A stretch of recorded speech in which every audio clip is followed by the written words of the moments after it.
Viral video Satpam membubarkan aksi bagi-bagi masker dan bantuan di PPN Palabuhan Ratu.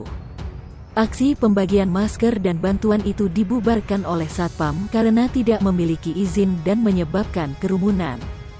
Aksi sosial itu sendiri digelar oleh Partai Emas, Era Masyarakat Sejahtera, kepada nelayan di Palabuhan Ratu.